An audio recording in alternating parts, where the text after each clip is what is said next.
muraza kumbabarira ururimi tubuze gukoresha abantu benshi kubera ko ngewe mu rugo mu Rwanda iyo tuvuganye baravuga ngo ufite ikinyarwanda cyinshi ninza kugikoresha rero uze kwihangana. Imana ishimwe cyane. Duhawe iminota ibaze Imana ishimwe. Duhawe iminota ibaze turashaka kubibyaza umusaruro. Reka twese yanyinguriye umuryango muri iri teraniro. Ukuri ntabwo byari bingwiriye kubera yuko igihagararo cyanjye n'imyaka yanjye ntibyari bingwiriye rwose ko mpagarara imbere y'abantu bakomeye nkamwe, ariko kubera yuko muri Kristo Yesu ari nta myaka, ari nta kigali cyangwa se uburebure, ahubwo kuba twese turi umwe nibyo byampesheje kubahagarara ngaha nk'abagiye kuganira namwe ijambo ry'Imana. Imana ishimwe cyane. Imana ishimwe cyane. Ibirenze kuri ibyo ndi umunyeshuri. Imana ibagirire neza. Reka dusome ijambo ry'Imana mu minota mike muri Ezekiyeli ibice 36. Ezekiyeli ibice 36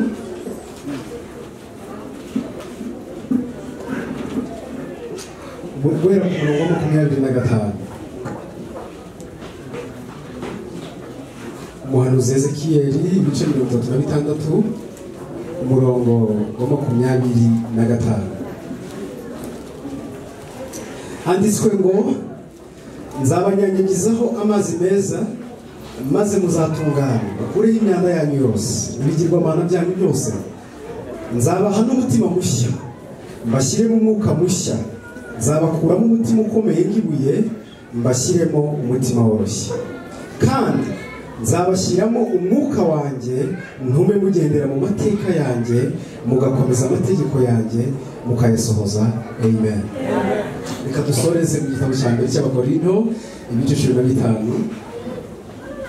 Urwandiko rwa mbere Pawulo yandikiye Abakorinto ibice 15 guhera ku murongo wa 43. Handitswe ngo ubibwa ufite igisuzuguriro ukazazurwa ufite ubwiza. Ubibwa utagira intege ukazazurwa ufite imbaraga. Ubibwa ari umubiri w'akavukire ukazazurwa ari umubiri w'umwuka. Niba hariho umubiri w'akavukire hariho n'umubiri w'umwuka. Uko niko byanditswe ngo umuntu wa mbere ari we Adamu yabaye ubugingo buzima, naho Adamu wa nyuma yabaye umwuka utanga ubugingo. Amen. Imana ishimwe cyane. Haleluya. Haleluya. Turaza gukoresha iminota byihutirwa, ariko ndagira ngo tuganire ku mwuka wera mu byanditswe byera uhereye kera kose ukageza none kugeza iteka ryose. Turashaka gusobanukirwa umwuka kubera yuko umwuka niwe ugira umubiri w'umukristo, umwuka niwe ugira umutima w'umukristo, umwuka niwe ugira imbaraga z'umukristo. Iyo rero tugiye mu byanditswe byera, igihe cyose Kristo yabaga arimo agaragaza yuko inyuma ye hari undi mwuka. Nejejwe cyane n'ijambo pastor yavuze mu gitabo cy'Abaroma 8:1. Aravuga ngo nuko rero abari muri Kristo Yesu ntateka bazacirwaho kuko itegeko ry'umwuka w'ubugingo. Kandi dusomye hano mu rwandiko rwa mbere rw'Abakorinto aravuga ngo umuntu wa mbere ari we Adamu wa mbere yabaye ubugingo buzima, nk'uko tubibona mu Itangira ibice 2:7. Naho umuntu wa nyuma ari we Adamu wa nyuma yabaye umwuka utanga ubugingo. Amen. Imana ishimwe cyane. Ariko turi kumwe bavandimwe, yohereza Imana yacu icyubahiro. Haleluya. Haleluya. Iyo tugiye mu byakozwe n'intumwa ibice 2:1 tubona uburyo bose bari hamwe mu mwanya umwe, ndetse ariko ikintu cyari gitangaje nuko mu gitabo cy'ibyakozwe n'intumwa igice cya 1:8 bari bafite isezerano ry'uko batagomba kugira imbaraga zo guhamya Kristo, batagomba kugira imbaraga zo kwera imbuto nziza batarahabwa imbaraga z'umwuka we. Imana ishimwe cyane. Imana ishimwe cyane. Mu isezerano rya kera ubundi umwuka bwa mbere mu isezerano rya kera tubona mu Itangira igice cya 1:3. Bibiliya ivuga ngo umwuka w'Imana ngo yagendagendaga hejuru y'umuhengeri. Bibiliya tubwiye yuko Imana ijya kure mu muntu yamuhumekeye mu mwuka w'ubugingo. Imana ishimwe cyane. Imana ishimwe cyane. Ariko nitwigeze na rimwe tubona umwuka abasha kubana n'umuntu nk'umufasha, ahubwo umwuka yabanaga n'umuntu mu buryo bwo kumuyobora. Ni nacyo gituma byanditswe mu gitabo cya kabiri cya Petero igice cya mbere umurongo wa 20 ngo ariko mubanze kumenya neza yuko ari nta buhanuzi bwo mu byanditswe bubasha gusobanura uko umuntu wese yishakiye, ngo ahubwo abantu b'Imana bavugaga ibyavaga ku Mana ariko bashorewe n'umwuka we. Imana ishimwe cyane, Imana ishimwe cyane. Bo bashorerwaga n'umwuka ariko twebwe noneho umwuka dutuyemo. Amen. Ariko turi kumwe bavandimwe. Imana ishimwe cyane, Imana ishimwe cyane, Imana ishimwe cyane. Reka mbabwire ijambo rimwe. Isezerano ry'umwuka ryahanuriwe mu kanwa k'abahanuzi, ari naryo jambo dusomye muri Ezekiel 36 umurongo wa 25. Aravuga ngo mu minsi izaza, ari nayo Petero yahagazemo akabivugira mu kanwa ka Yoweli. Aravuga ngo niko Imana yavuze yuko mu minsi izaza izabasukaho umwuka wayo. Ni nacyo gituma byahanuwe n'umuhanuzi Ezekiel. Aravuga ngo reka mbabwire ijambo rimwe, mu minsi izaza Imana izafata ikiremwa muntu imukure mu mutima w'ibuye imushyire mu mutima umeze nk'inyama, imuhereze umwuka mushya n'umutima mushya. Imana ishimwe cyane, Imana ishimwe cyane. Ariko twereze Imana icyubahiro. Haleluya, haleluya. Irindi jambo rikomeye cyane kandi ritangaje ni uburyo umwuka iyo ageze mu mutima w'umukristo amuhereza ibintu bitatu. cya mbere, ikintu cya mbere amuhereza, Bibiliya tubwira mu gitabo cy'Abagalati ibice 5 umurongo wa 22 ngo ariko rero imbuto z'umwuka ni urukundo, ni imbabazi, no kugira neza, no kwihangana, ngo bene uwo nguwo niwe ubasha kuyoborwa n'umwuka. Ikintu cya mbere umwuka yaduhaye nyuma y'uko Kristo amaze kumuduhereza ku munsi wa Pentekoste, umwuka yaduhaye kwera imbuto. Kandi niba ari ikintu cyari cyarananiye karema mu kamere yacu ni ukwera imbuto. Imana ishimwe cyane, Imana ishimwe cyane. Nacyo gituma byanditswe mu Bagalati ibice 5 umurongo wa 16 ngo ndavuga nti muyoborwe n'umwuka kuko ariko mutazakora ibyo kamere irarikira. Imana ishimwe cyane. Ariko turi kumwe, turi kumwe yemwe. Ijambo rya kabiri murambabara turimo turakoresha igihe. Ijambo rya kabiri, umwuka amaze kuduhereza imbuto z'umwuka yarahindukiye aravuga ngo reka abangaba kuko bakiri mu isi kugira ngo babashe gufashanya mu buryo bwo gukura kugira ngo bakagire ku gihagararo cya Kristo, reka mbahereze impano z'umwuka. Imana ishimwe cyane. Reka mbahereze iki? Impano z'umwuka. Ni nacyo gituma Paul yahise abyandika mu gitabo cya mbere cy'Abakorinto ibice 12 umurongo wa 1. Aravuga ngo reka mbabwire yemwe, sinshaka ko iby'impano z'umwuka mutabimenya. Reka mbabwire uburyo mukwiriye gukoresha impano z'umwuka kugira ngo urugingo n'urundi rubashe gufashanya muri Kristo Yesu. Reka mbabwire igihe cyose tuzakomeza turirimba impano z'umwuka n'imbuto z'umwuka bidafitanye isano mu mwuka, ni ukuri tuzakorera inyuma ya zero. Ni nayo mpamvu dushaka kugira ngo uyu mwuka Kristo yawuduhaye ikizagaragaza yuko twawakiriye mu buryo bwose ni uko tuzawukoresha kandi tugakorana nawo mu buryo Imana yabitegetsemo.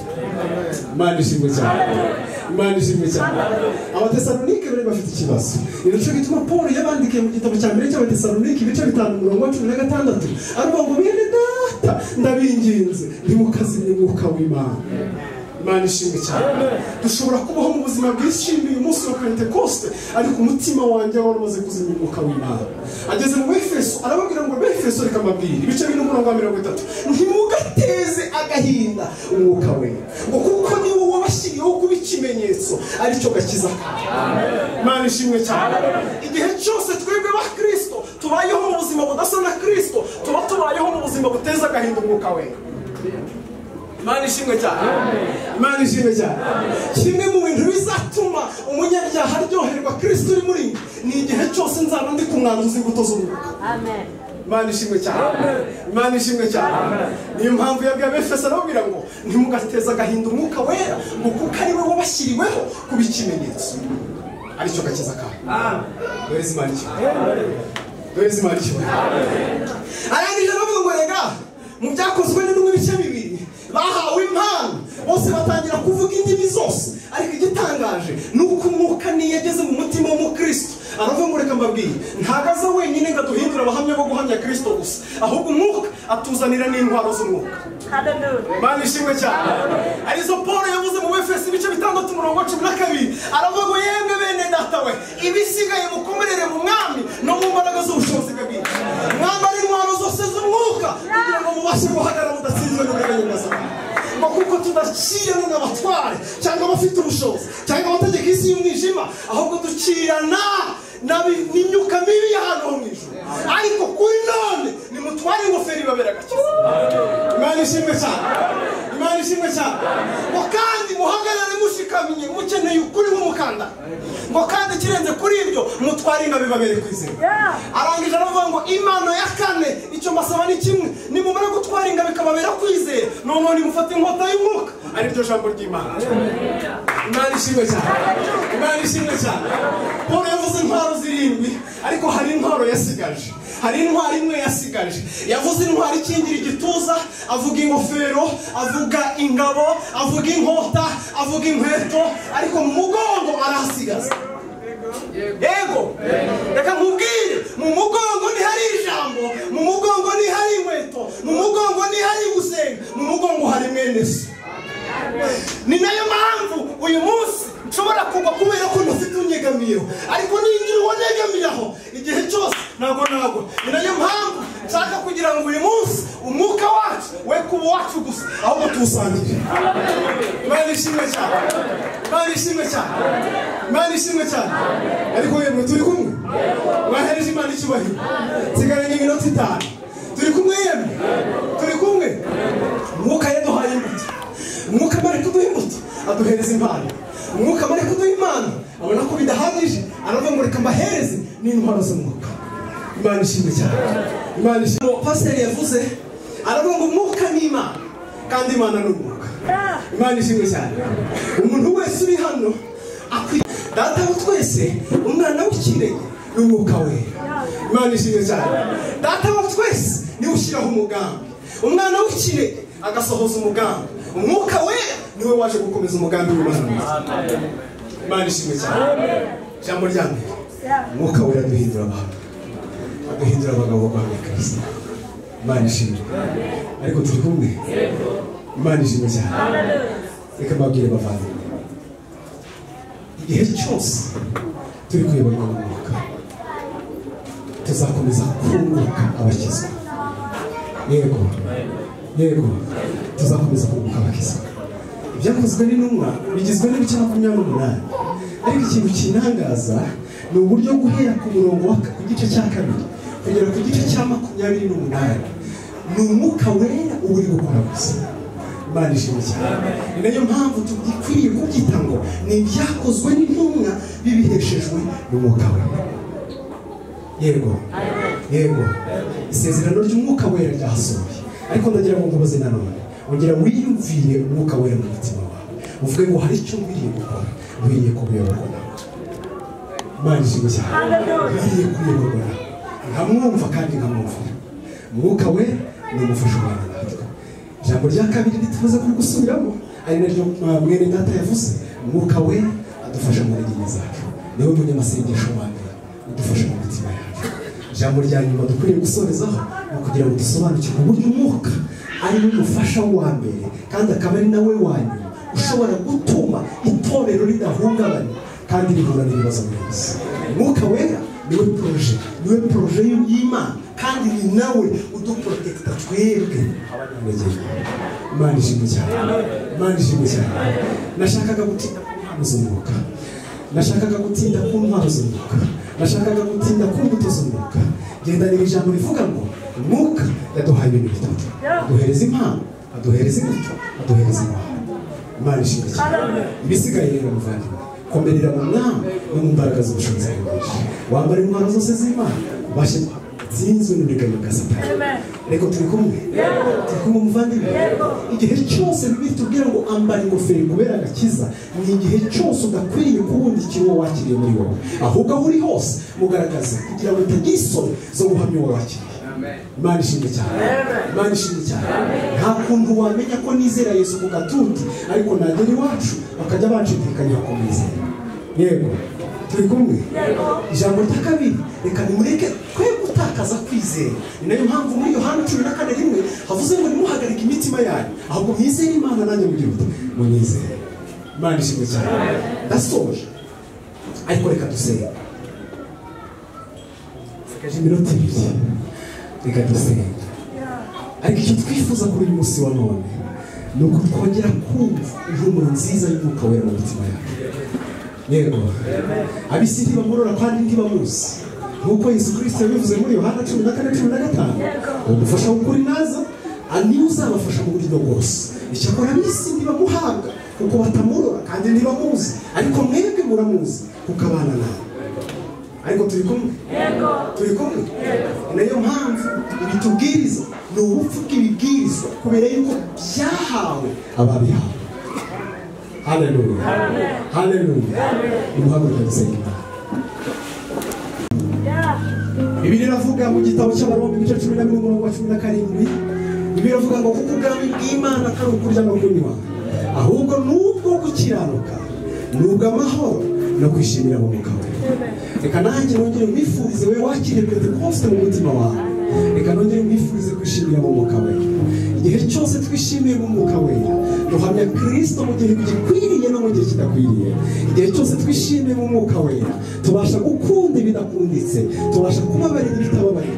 Igihe cyose twishimiye mu mwuka we, tubasha kwihanganira ibidashobora kwihanganirwa.